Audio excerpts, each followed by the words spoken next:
నువ్వేంటే ఇక్కడ? ఎంతో సిన్సియర్గా రీటా కేసుని ఇన్వెస్టిగేట్ చేస్తుంటే మిమ్మల్ని సస్పెండ్ చేశారు కదా. ఇప్పుడు ఆ రీటా కేసులో నిజం తెలుసుకోవాలంటే మా సహాయం మీకేమన్నా ఉపయోగపడుతుందేమోనని. నీ ఫ్రెండ్ని తప్పించడానికి ప్లాన్ వేస్తే అది మాత్రం కుదరదు. హైకమాండ్ సహాయం కావాలి. ఆ సహాయం కాదు, మరి నాతో రండి.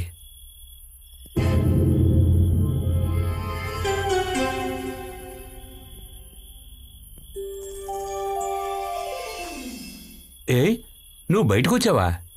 నువ్వు బయటకు వచ్చావంటే ఏదో మహాతంత్రం చేస్తున్నట్టే. సార్ ఇప్పుడు డ్యూటీలో లేరు, ఆ విషయం మర్చిపోయినట్టున్నారు. ఒరే సునీల్, నువ్వేంటి ఇక్కడ?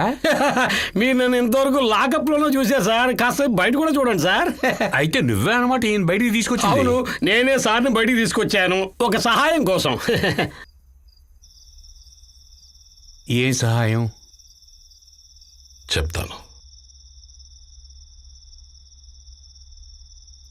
ఒకప్పుడు ఒక రాజకీయ పార్టీ రీటా మీద తప్పుడు కేసు పెట్టింది. అలా చేసిన ఆ మంత్రి నిజస్వరూపాన్ని రీటా బయట పెట్టాలనుకుంది. సాక్ష్యాలన్నీ తనకి వ్యతిరేకంగా ఉన్నా ఆ జడ్జి ఎందుకనో రీటా నిరపరాధి అని తీర్పు చెప్పాడు. పార్టీ ఓడిపోయినందుకు ధార్మిక బాధ్యతని తను స్వీకరించి ఆ మంత్రి తన పదవికి రాజీనామా చేశాడు. ఆ మాజీ మంత్రి బివి ప్రతాప్. మీరు చెప్పారే హైకమాండ్ రికమెండేషన్ అని.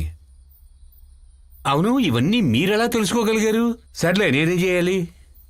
నా తదుపరి లక్ష్యం అదే. బివి ప్రతాప్ ఎవరో అందరికీ తెలియాలి. ఏఎస్పీకి తెలియాలి. ఆ ఇన్స్పెక్టర్ రవి కూడా తెలుసుకోవాలి. అది మీరే చెయ్యాలి. నీ విషయం తెలిసాక నేనెలా ఊరుకుంటాను? అన్నీ చెప్పేస్తాను. మీరు చెప్పినట్టు చేస్తాను. ఏం చేయాలి? ప్రస్తుతానికి ఇది చాలు. ఓకే, ఈ కేసు ముందుకు వస్తే చాలు. సార్, ఈ కేసులో మాకు హెల్ప్ చేయాలి. ఇది మా ప్రెస్టీజ్ విషయం కాదనకూడదు. మహారాజా వస్తాను.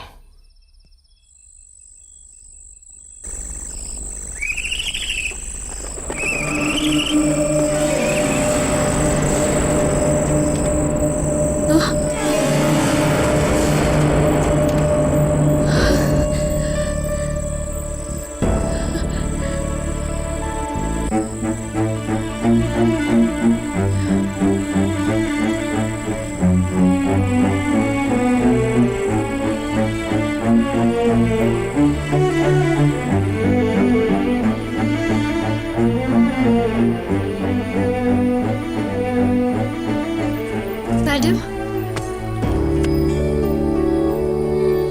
Madam,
For more updates, like, comment, subscribe to our channel. Hey darlings, గంటని click చేయడం మర్చిపోకండి.